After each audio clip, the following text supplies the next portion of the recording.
Hi there, today is Saturday the 15th of October and I'm here outside Edmund Kell Church where Southampton's Trans Pride is happening.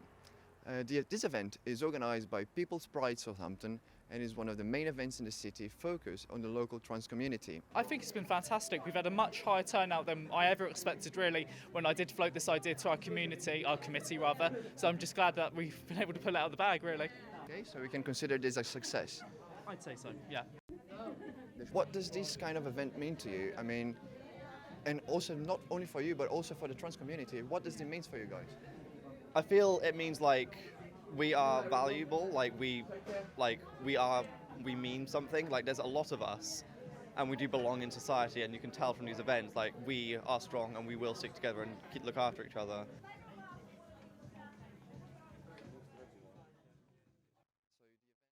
Hi there, this is João Thomaszeck for Solent journalism, and in France the city of Paris has decided to follow the tendency of all the French cities and boycott the World Cup by not showing the matches in public places and fan zones. And this happens after some reports of human rights violations came from Qatar. And now we are asking if England is going to follow this tendency as well, and especially Southampton. Are there going to be some broadcasts of the matches in public places here in the city? Let's find out. Since Qatar has been awarded the right to host the World Cup, there's been many reports of violations of workers' rights, with cases of forced labour and exploitation, and this is what led some French cities to boycott the tournament.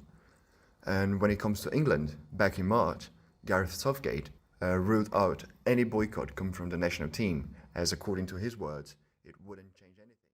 The World Cup is starting this Sunday, and well, across town many people are going to be watching it either in St Mary's or in pubs around town. And now we are here at the city centre to find out how the public of Southampton is going to be following the event. Are you going to be watching the World Cup, and if so, how? Yes, I am. I'm going to be watching it at the local pub at the Scholars Arms. Okay, and who are you going to be watching it with? With my friends. They're on study abroad at the moment from Japan here, so yeah, they're really into football, so it's nice to spend time with them. Are you going to be watching the World Cup, and if so, how are you going to be watching it? Yeah, I will be watching the World Cup. I'll either, I'll be going pub or something like that, or I'll just be hanging about with a few mates watching it on TV. Lucky I ain't working in the England games, so I haven't had to think about that. But I mean, there's a few of the other games, I just have it on my phone at work. I've already spoken to them. They know the World Cup's on, so they ain't too fussed. So. Are you going to be watching the World Cup? I'm afraid I'm not. Have you ever heard about quiet quitting? Quiet quitting is a new term to define workers putting only the absolutely necessary effort into the job, or as some would say, act their wage and only work the hours agreed in their contracts, nothing more. This new definition got popular on social media this year, especially on TikTok, where the hashtag quiet quitting has now been reproduced almost 250 million times. But why would someone start quiet quitting in the first place? Could it be lack of motivation maybe? I asked this question to psychologist Alexandre Rosa to find out more. Quiet quitting can be related to lack of motivation, but we have to entertain what possibilities could lead to lack of motivation, such as low pay, lack of healthy workplace practices, too much overwork, and even burnout. So could quiet quitting actually be a beneficial thing? Considering quiet quitting, or as we could call it more appropriately, acting your own wages. After the sudden death of Councillor Terry Streets 2 months ago, Bitton will be holding another by-election tomorrow on the 1st of December. In the last election in May, 26.8% of the residents of Bitton turned out to vote. It was a low turnout compared to Southampton's voting average of 32.7%.